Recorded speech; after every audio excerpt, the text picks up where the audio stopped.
Hello everyone, welcome to WPSC exam tutor. চাকরি সংক্রান্ত সমস্ত আপডেট সবার আগে পেতে নিচে থাকা সাবস্ক্রাইব বাটনটি ক্লিক করে পাশে থাকা বেল আইকনটি অন করে দাও।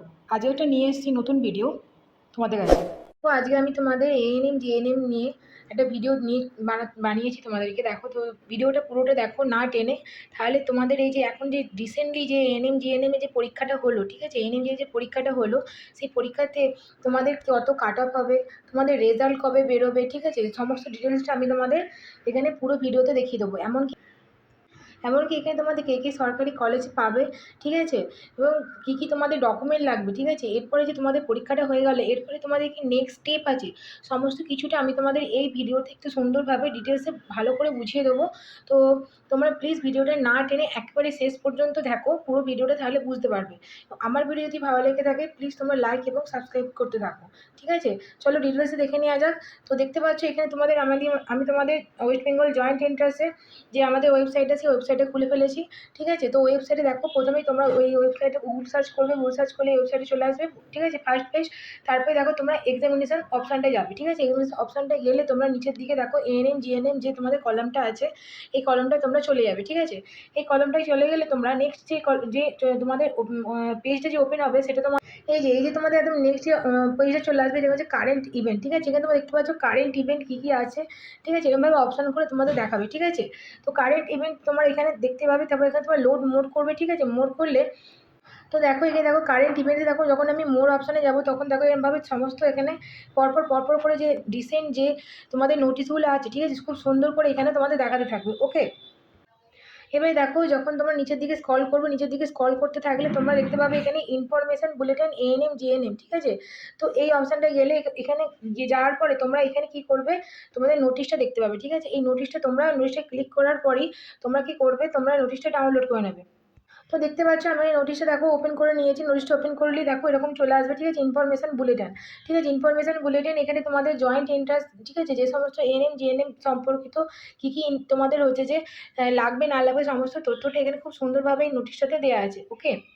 তো এখানে দেখতে পাচ্ছ দেখো এখানে তোমাদের হচ্ছে যে তোমাদের এএনএম জিএনএম এই যে এখন রিসেন্ট পরীক্ষা হলো, ঠিক আছে। পরীক্ষাটা আমি বলবো খুব সুন্দর স্বচ্ছভাবে হয়েছে, দীর্ঘ কয়েক বছর পরে, ঠিক আছে, এত সুন্দরভাবে স্বচ্ছভাবে পরিষ্কারভাবে কোনো মানে পরীক্ষাটা হয়েছে, ঠিক আছে। যে যত যাই বলুক আমি কিন্তু বলবো খুব সুন্দরভাবে পরীক্ষাটা কিন্তু কন্ডাক্ট করিয়েছে, ঠিক আছে। তো এরপরে দেখো তোমাদের এখন নেক্সট কি, তোমাদের হচ্ছে নেক্সট কি তোমাদের এখন কাজ, ঠিক আছে। সবার আগে দেখো তোমাদের রেজাল্ট বেরোবে, অ্যান্সার কি বেরোবে, ঠিক আছে, তারপর ফাইনাল অ্যান্সার কি, তারপর ওএমআর তোমরা দেখবে যার যার ওএমআর কি, তারপর ফাইনাল হচ্ছে তোমাদের রেজাল্ট, ঠিক আছে। ফাইনাল হচ্ছে তোমাদের রেজাল্ট, ঠিক আছে। তো রেজাল্ট তোমাদের যখনই তোমরা হাতে পেয়ে যাবে তারপরে কি করবে, রেজিস্ট্রেশন করবে, ঠিক আছে, রেজিস্ট্রেশন করতে হবে তোমাদের, ঠিক আছে। তো দেখো এই হচ্ছে তোমাদের এখন মানে কাজ হাতে, ঠিক আছে। তো দেখো এবারে দেখো তোমাদের হচ্ছে রেজিস্ট্রেশন যখন হচ্ছে, ঠিক আছে, রেজিস্ট্রেশন তো তোমরা মানে যে রেজিস্ট্রেশনের পরে তোমাদের রেজিস্ট্রেশন করতে কিন্তু তোমাদের 500 টাকা করে লাগবে, ওকে। রেজিস্ট্রেশন করতে কিন্তু তোমাদের 500 টাকা করে লাগবে, ওকে। তো তাহলে বুঝতে পারছো। এরপরে দেখো তোমরা তোমাদের যে কলেজ চয়েস করবে, ঠিক আছে, কলেজ চয়েস করবে, ঠিক আছে। তোমাদের র্যাঙ্ক দেখবে, ফার্স্ট কাউন্সিলিং হবে, তারপর সেকেন্ড কাউন্সিলিং, তারপর মুভ আপ, তারপর স্পোর্ট, ঠিক আছে। তো এইভাবে তোমাদের প্রসেসটা চলতে থাকবে, ওকে। তো দেখো এবারে তাহলে তোমরা যে ইনফরমেশন বুলেটিন যে পিডিএফটা ওপেন করেছিলে, ঠিক আছে, সেই পিডিএফটা ওপেন করলে তোমরা এখানে যে পিভিআর সিআরে, ঠিক আছে, পিভিআর সিআরে তোমাদের যে প্রোফার্মাগুলো আছে, ঠিক আছে, যেমন হচ্ছে তোমাদের এখানে কি বলেছে হচ্ছে তোমাদের প্রোফার্মাকে তোমাদের ডোমিসিয়াল সার্টিফিকেট একটা প্রোফার্মা এখানে দিয়ে দিয়েছি খুব সুন্দর করে, ঠিক আছে। তোমরা এটাকেও ডাউনলোড করে নিয়ে তোমরা এখান থেকে এই ফরম্যাট অনুযায়ী তোমরা তোমাদের কি করবে, সবথেকে ইম্পর্টেন্ট যেটা ডোমিসিয়াল সার্টিফিকেটটা সেটা তোমরা বানিয়ে রাখতে পারো, ঠিক আছে। তো এখন থেকে দেখো তোমরা এই ডোমিসিয়াল সার্টিফিকেটগুলো বানাতে শুরু করে দাও, ঠিক আছে, ওকে। তো দেখো তোমার যে ডোমিসাইল সার্টিফিকেটে প্রোফার্মা 8.1 একটা ছিল, আর একটা দেখো এখানে আরেকটা আছে, এটা হচ্ছে A2, ঠিক আছে। তো তোমরা যে কোনো একটা তোমরা ফরম্যাট তোমরা ফলো করতে পারো, ওকে। এই যে তোমরা দেখতে পাচ্ছ এটা হচ্ছে প্রোফার্মা 2, ঠিক আছে। আগেরটা ছিল প্রোফার্মা 1 ডোমিসাইল সার্টিফিকেট, এটা হচ্ছে প্রোফার্মা 2। তোমরা এটাকে ডাউনলোড করে নেবে, ডাউনলোড করে এইভাবে ফরম্যাটটা ফলো করে তোমরা রেসিডেন্ট সার্টিফিকেট বা ডোমিসাইল সার্টিফিকেটগুলো তোমরা এইভাবে রেডি করে রাখতে পারো। এরপর দেখো এখানে আছে তোমাদের প্রোফার্মা 2-তে, সেটা হচ্ছে মেডিকেল সার্টিফিকেট, ঠিক আছে। মেডিকেল ফিট সার্টিফিকেট তোমাদের এখানে লাগবে এএনএম জিএনএম এর জন্য, ঠিক আছে।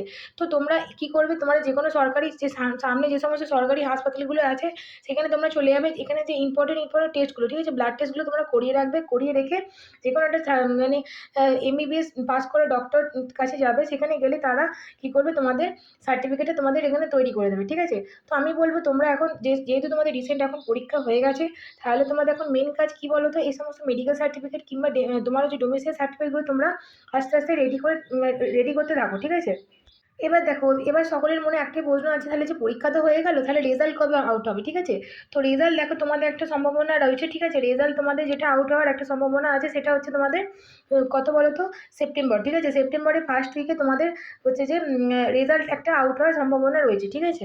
তো এবারে দেখো তাহলে কাট অফ কত হবে, রেজাল্ট তো আউট হবে, তাহলে কাট অফটা কত হবে, ঠিক আছে। তো আমি তোমাদের একটা এখানে টেন্টেটিভ কাট অফ আমি তোমাদের একটা তৈরি করে রেখেছি, ঠিক আছে। সেটা দেখো তোমরা দেখতে পাচ্ছ ইউআর এর জন্য, ঠিক আছে। ইউআর এর জন্য তোমরা 58 থেকে 60, ঠিক আছে, এরকম একটা ধরে রাখো, ঠিক আছে। তারপর OBC B plus, OBC B এদের জন্য এখানে 55 প্লাস, ঠিক আছে। তারপর এসসিদের জন্য 50 প্লাস, তারপর ওবিসি এদের জন্য 52 প্লাস, ওকে। তারপর নেক্সট দেখো, নেক্সট হচ্ছে এসটিদের জন্য, তোমাদের এখানে এসটিদের জন্য 40 প্লাস, তারপর ইডাব্লিউ এস এর জন্য 48 প্লাস, ঠিক আছে। তো এরকম একটা ক্যাটাগরি তোমরা ধরে ধরে রেখে এগোতে পারো, ঠিক আছে। টেন্টেটিভ বেসে তোমরা এগোতে পারো, ঠিক আছে। তো রেজাল্টে তোমাদের বেরোবে সেরকম একটা এরকম কাট অফ তোমরা ধরে রাখতে পারো, ঠিক আছে। এবার দেখো, এবার হচ্ছে অনেকের মনে প্রশ্ন থাকে, ঠিক আছে, যে এএনএম এ ভর্তি হবো না জিএনএম এ ভর্তি হবো, ঠিক আছে। এএনএম এ ভর্তি হবো না জিএনএম এ ভর্তি হবো, ঠিক আছে। দেখো, তো প্রথমেই বলে রাখি, ঠিক আছে, এএনএমটা তাড়াতাড়ি চাকরি পাওয়া যায় এবং জিএনএমটা কিন্তু একটু দেরিতে চাকরি পাওয়া যায়। কিন্তু যদি বলি যে দুটোর মধ্যে স্যালারি স্ট্রাকচার কোনটাতে বেশি, সেটা বলবো জিএনএম এ, ঠিক আছে। জিএনএম এ কিন্তু স্যালারি বেশি, এএনএ কিন্তু স্যালারিটা একটু কম আছে, ঠিক আছে। তো সেক্ষেত্রে যাদের কিন্তু তাড়াতাড়ি একটু চাকরি পাওয়ার জন্য একটু দরকার থাকে, সেক্ষেত্রে আমি বলবো এএনএমটা পড়ো। যাদের ক্ষেত্রে সময় নিয়ে পড়তে পারবে এবং একটু বেশি স্যালারির জন্য চিন্তা ভাবনা করছো, সেটার জন্য তোমাদের হচ্ছে জিএনএম, ঠিক আছে। তো এবার দেখো তোমাদের কত স্কোর হলে মোটামুটি তোমরা একটা সরকারি কলেজ তোমরা এখানে চুজ করতে পারবে, ঠিক আছে। তো প্রথমে যদি আমি বলি ইউআর, ঠিক আছে, ইউআর জন্য তোমাদের, ইউআর জন্য আমি বলবো তোমাদের যদি 62 প্লাস স্কোর থাকে এবং তোমাদের র্যাঙ্ক যদি তোমার হচ্ছে র্যাঙ্ক যদি তোমাদের 3760 থাকে, ঠিক আছে। র্যাঙ্ক যদি তোমাদের 3760 থাকে, তাহলে সেক্ষেত্রে তোমরা একটা আশা করতেই পারো জেনারেলের জন্য 3760 যদি থাকে জেনারেলের জন্য একটা আশা করতে পারো যে এবং 62 যদি তোমার স্কোর থাকে, তাহলে তোমরা এটা থেকে তোমরা আশা করতে পারো যে একটা সরকারি কলেজ তোমরা এখানে পেতে পারো, ঠিক আছে। তো দেখো, এখানে আমি একটা লিস্ট মতো একটা বানিয়েছি, ঠিক আছে। একটা লিস্ট মতো বানানো হয়েছে, ঠিক আছে। এখানে দেখো অনেকগুলো নার্সিং কলেজের কথা বলা হয়েছে। তো এখন দেখো রিসেন্ট তোমার হচ্ছে আরও যে দুটো তোমাদের নার্সিং কলেজের বাড়ানোর কথা চলছে, সম্ভাবনা চলছে। তো নার্সিং কলেজের সংখ্যা বাড়ানো হচ্ছে, ঠিক আছে। তো আশা করি সিট সংখ্যাও বাড়বে, ঠিক আছে। তো এক্ষেত্রে এতটুকু মানে খবরটা আছে, ঠিক আছে। তো দেখো অনেকে কি করে, অনেকে তোমার হচ্ছে যখন ফর্মটা ফিল আপ করে তখন অনেক ক্ষেত্রে কি থাকে, নাম্বারটা কম থাকে, 70% থাকে কি 65 থাকে, তখন তারা কি করে, গভর্নমেন্টের সাথে তারা কি করে না, প্রাইভেটটাকে চুজ করে। দেখো আমি তোমাদের বলছি গভর্নমেন্টে চুজ করবে, ঠিক আছে, প্রাইভেটটা কিন্তু চুজ করবে না, ঠিক আছে। এক্ষেত্রে কি হয়, অনেক সময় দেখা যায় সেই সমস্ত প্রাইভেট কলেজগুলো পরে বন্ধ হয়ে যাচ্ছে, ঠিক আছে, বাদ হয়ে যাচ্ছে লিস্ট থেকে। তো তখন কিন্তু তোমরা প্রবলেমে পড়বে, ঠিক আছে, আর ভর্তি হতে পারবে না, তাদেরকে আবার পরীক্ষায় বসতে হবে। তো এখানে দেখো, এখানে তোমাদের এখানে যে ইম্পর্টেন্ট যে সমস্ত স্কুলগুলো আছে সেগুলো আমি তোমাদের বলেছি। কৃষ্ণনগরে যেটা আছে, ঠিক আছে, কৃষ্ণনগরে দেখো ANM training school district hospital Krishnanagar, ঠিক আছে, নদিয়াতে এখানে আছে। আর এখানে সিট সংখ্যা হচ্ছে তোমাদের, সিট সংখ্যা যেটা হচ্ছে সেটা হচ্ছে 60টা, ঠিক আছে, 60টা সিট সংখ্যা আছে, ওকে। তারপর দেখো নেক্সট যেটা আছে জিএনএম, ঠিক আছে। জিএনএম তোমাদের জিএনএম ট্রেনিং সেন্টার, ঠিক আছে, দেবেন মাহাতো গভর্নমেন্ট, তোমাদের গভর্নমেন্ট এমসিএইচ পুরুলিয়া, ঠিক আছে। এখানে তোমাদের প্রায় 100টির ওপরে সিট সংখ্যা আছে, ঠিক আছে। তো তোমরা বুঝতে পারছো, ঠিক আছে, যে তোমাদের হচ্ছে যে এই যে তোমাদের হসপিটাল যে স্কুলগুলো আছে এগুলো বেশ ভালো ভালো, ওখানে এখন অনেক ভালোই সিট আছে, ঠিক আছে। তো এই ছিল তোমাদের ডিটেলস, আশা করি তোমাদের বোঝাতে পেরেছি। যদি কারো কোনো কিছু এনকোয়ারি থাকে এই ভিডিও সম্পর্কে, যদি কোনো কিছু বুঝতে অসুবিধা হয়, তাহলে তোমরা কমেন্ট বক্সে কমেন্ট করতে পারো এবং আমার টেলিগ্রাম চ্যানেলে জয়েন করে যাও, ঠিক আছে। তাহলে ভালো করে পড়াশোনা করো, take care, tata, bye by.